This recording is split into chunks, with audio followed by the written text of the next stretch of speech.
Here we have a standard Xbox 360 wired controller.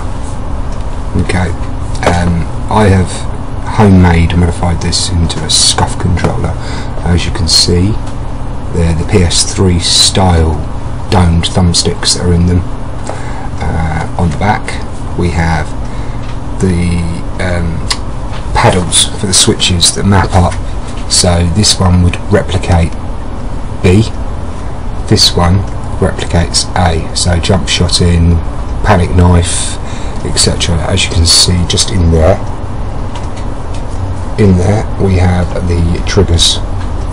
Let me see if I can get a better up there. There you go. That is the Thanx switch, so that presses down. You can touch anywhere on the paddle and it works. You can still use standard Xbox communications on the mics. All the buttons work.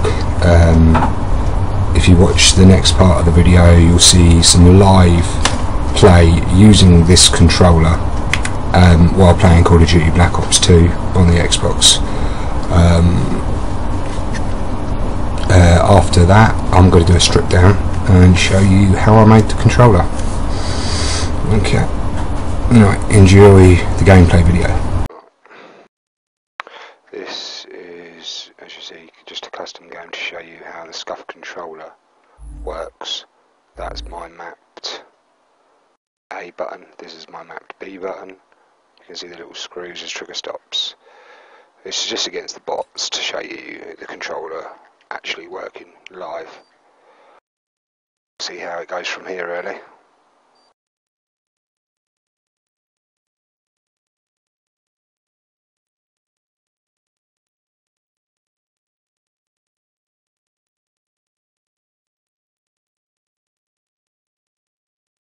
Free for all.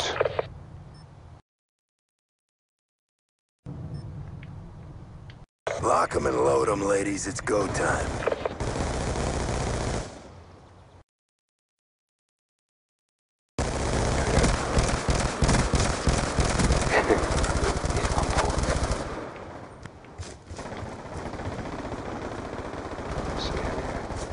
This is against bots and I die.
Hellstorm missile on standby.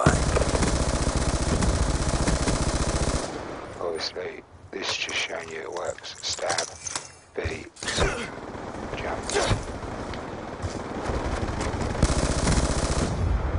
Gets you around those corners just a little bit quicker. Stealth chopper awaiting orders.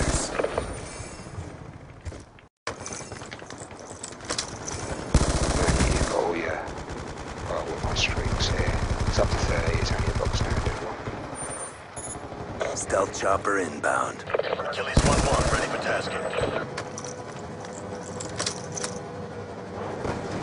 Achilles 1-1, we have eyes on it. Good strike. We're going down!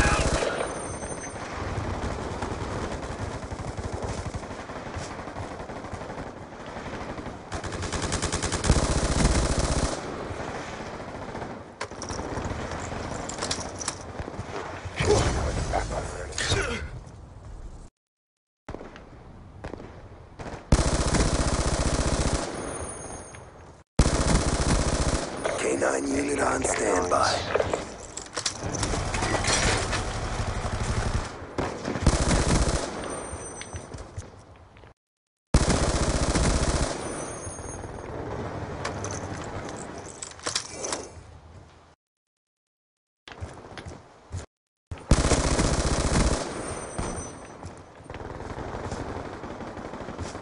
K9 unit in your AO.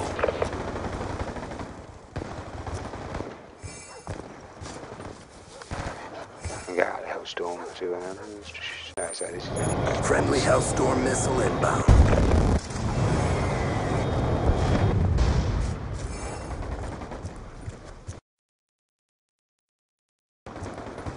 there we go. That just shows you how the controller was working.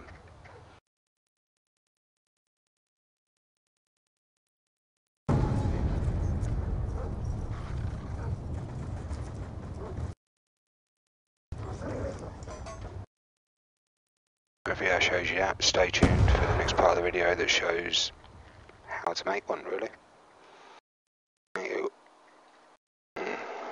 Right, so as you can see, after we've done the recording of the video using the controller, this is the controller's stripped down part of the video.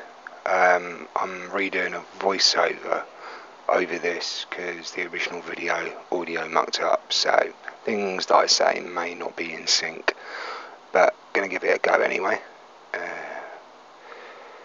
So as you can see, just playing around with the controller at the moment. I'm going to flip it over. You can see where the paddles are, and there's 7 screws total. The one in the middle between the paddles is normally covered by the Microsoft sticker, and on the wireless controller it's hidden in the battery compartment, again under a sticker. That's a wireless controller that I also turned into a Scuf with paddles. Difference between the two is you need a Torque 8 hex bit with a divot hole in the top of it to open up a wireless controller. I don't have one, so when I did mine I was using a flathead screwdriver, a mini flathead screwdriver to do it. This one is just a regular small Phillips screwdriver. The little silver bits you can see there are trigger stops that I added into this controller to mainly play Call of Duty first person shooters. Normally, yeah, with Scufs you can have the option to apply gamer grip, which is more or less I can buy from my local Halfords a can of black rubberized paint that I could spray on there if I wanted to, but I haven't done that with any of my custom controllers. This one here is a proper PS3 Scuf controller that I got off one of my clan members because they don't game anymore, but the L2 button is broken where they're supposed to do some sort of hypersensitive triggers. It looks like they put a bit of metal in there to make the button depress easier, but it's something that's gone loose with it and the button stays permanently in, so I don't use that one. This one is a custom homemade PS3 Scuf controller that I also did, that I do use for playing.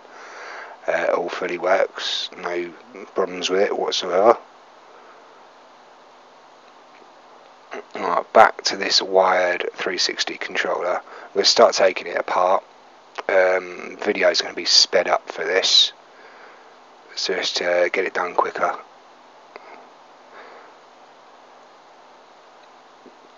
So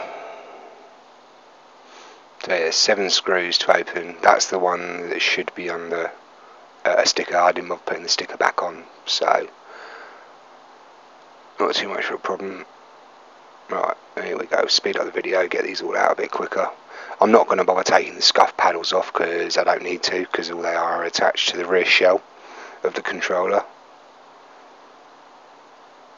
And then I need to take out the trigger stop screws that I've got in there.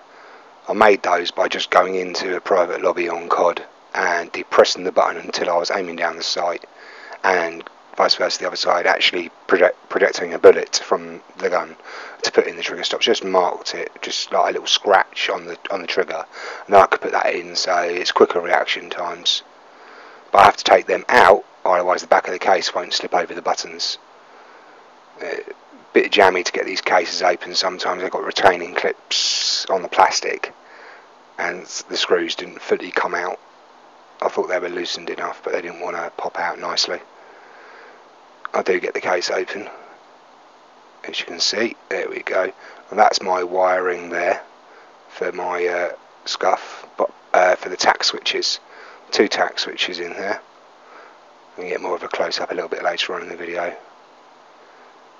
So now that's all opened up, the wires are all glued down with a hot glue gun just to make it more secure. I have PS3 style thumbsticks, but they're not PS3, they are PS2 ones. You should see that a bit later. Right, now I've got the case open. I had a few problems. The circuit boards are clipped in quite well on these. It's a bit of niggle to get them out, but I do get it out. And in the process, all the buttons fall out. There we go, because I had the case the wrong way up. And put that to one side. See, my PS3 style thumbsticks stay in the controller because they're quite hard to get in and out.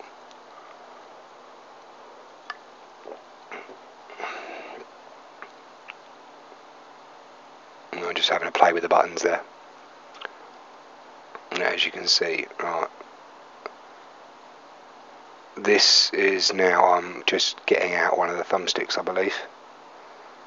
Yeah, they're a bit iffy to get out because they're from a PS2 controller, because I found a problem with regular PS3 thumbsticks trying to put them in an Xbox controller. I found they were sticking, and I'll show you, as you can see on the video, in a sec. Right, just digging out a couple of other thumbsticks to show you from my little custom controller toolkit that I have of all sorts. Spare components, this, that and the other, from previously damaged controllers. That little circuit board I just put there is from an old broken PS3 controller that I added in.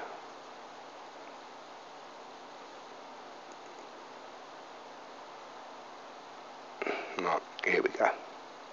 Right, as you can see now, that is the right sort of connection. As you can see, that is an Xbox and a PS2 style sticks. If I show you, there's the Xbox one, the originals, and the one again next to it is the PS2 one. This one is a PS3 thumbstick, but the way they're made, those little cross shapes on the PS2 ones help them fit the Xbox controller better when you're using the click down to run or go prone, and I just find that it doesn't jam as easy, and it works a lot better in my opinion. So hence why I just went for those. Took them out of an old PS2 controller.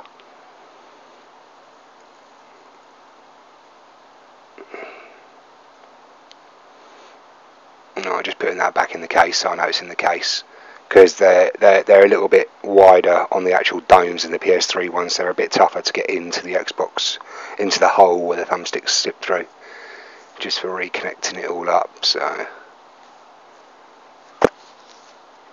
I'm just going to put all the buttons back in the front of the case, and make it easier for putting it back together.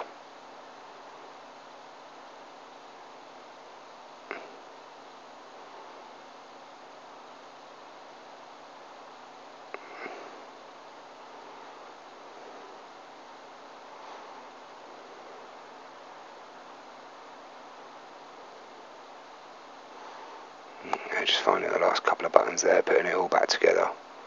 And this is the slight difference between Xbox controllers and PS3 controllers, where you can see the grey pressure pads. That's how they make connection to the circuit board. What am I looking for there? I've got something missing. Must be a button. Oh, yeah. It's one of the start and back buttons on the Xbox controller, but I found it. So that's all the buttons put back in place, and I'm going to reattach the D-pad, pressure pad, which I actually put on the wrong way to start with, but there we go. Put that in, and then the other one's still on the circuit board for the other buttons. So yeah, which is this one, which I'm just going to peel off now. It just peels off. And then that sits over the top of the buttons like so.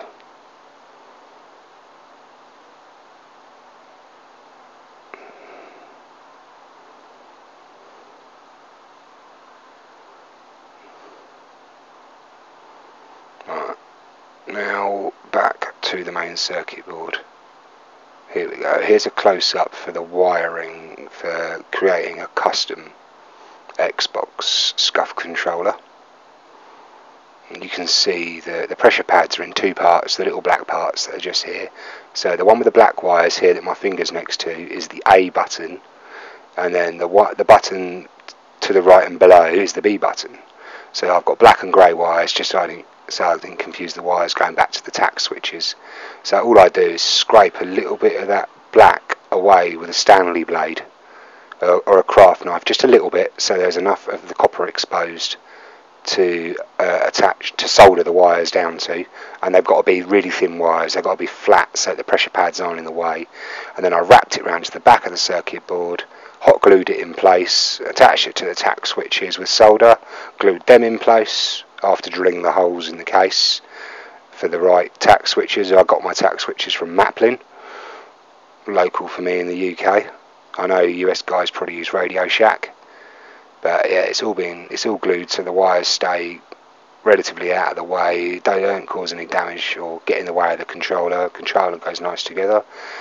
Now I sped the video up again and stuff to putting it all back together. You saw it being taken apart, so now I'm just putting my trigger stop screws back in, and then we're going to test it to make sure the controller works after I've stripped it all out and put it back together again. And as you can see, it's just turned on my xBox and it's all lighting up, and it'll go to player 1. It loads up Call of Duty and it responds immediately.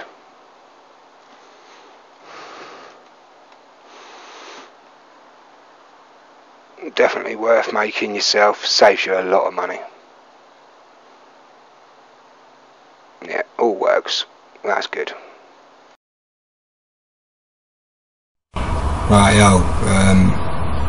that's it. That's my homemade Xbox 360 Scuf. You've seen in the video how it was prepared. You've seen the gameplay of it working. So all I can say is I can highly recommend them. I mean, Scufs are great for anyone that wants to do competitive gaming, who wants to get to LAN tournaments, this, that and the other, and make a name for themselves. They don't, if you play by claw, changing up to a Scuf can be hard, but it's a more natural feel holding a controller.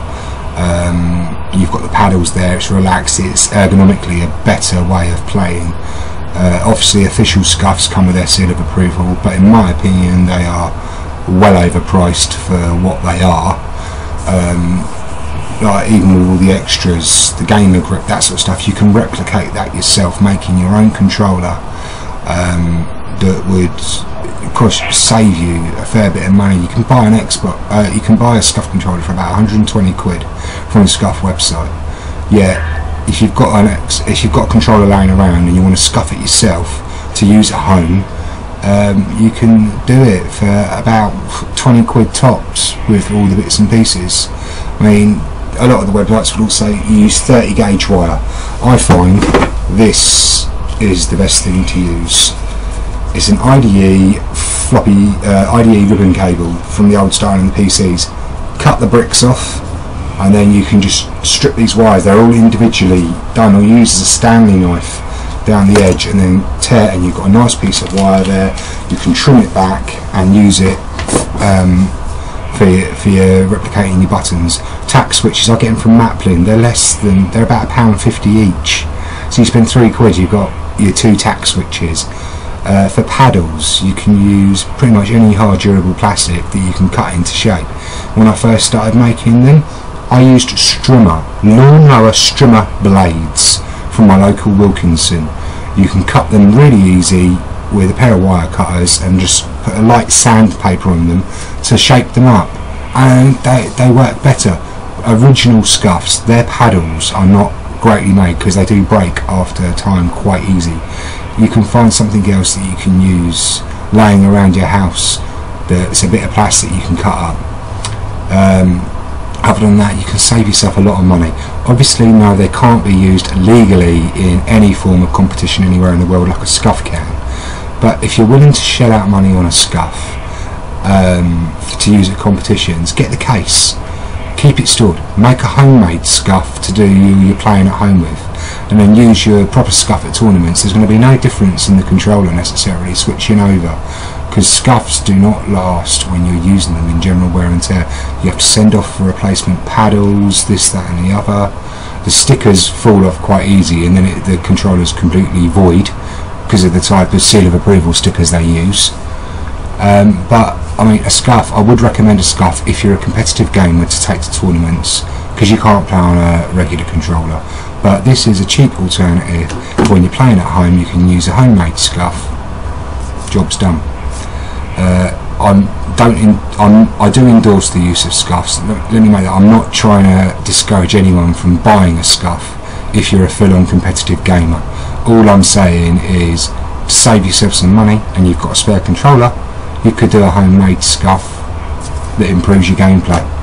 Even if you don't want to go to competition, make a homemade Scuf and you will get a quicker response over your opponents when playing online Call of Duty games. That's enough for this video. Hope you enjoyed watching it. Subscribe for other videos. I should hopefully have my live stream settings all kicked back up. As you can notice from this video, I am having problems with setting all my equipment up to sync correctly, audio levels and things like that. But hopefully, give me a few days and I'll get all that cracked and I'll get on with my live streams. I'm going to try to make some more gaming videos for you on my channel. With live comms, just tell me what you want in the description and I'll try to do it. Thank you. See you later.